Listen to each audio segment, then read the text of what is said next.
Bank Aceh, kepercayaan dan kemitraan.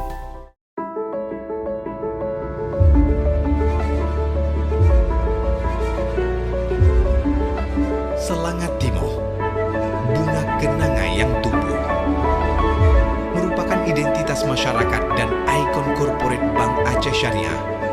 Gedung Selangat Timoh mempresentasikan tumbuh dan berkembangnya Bank Aceh Syariah yang akan mengiring tumbuh berkembangnya perekonomian dan kesejahteraan masyarakat Aceh. Gedung ini menjadi landmark yang harum dan mengharumkan Aceh di mata dunia selayaknya bunga kenanga.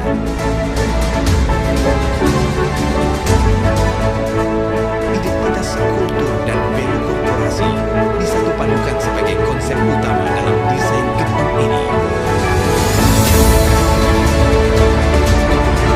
Metafora dari bentuk tumpukan uang menjadi identitas korporasi bank sebagai wadah penyimpan uang.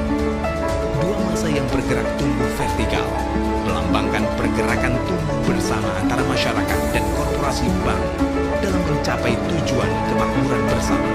Rencong sebagai simbol identitas lokal, keberanian dan ketangguhan masyarakat Aceh menjadi dasar imajiner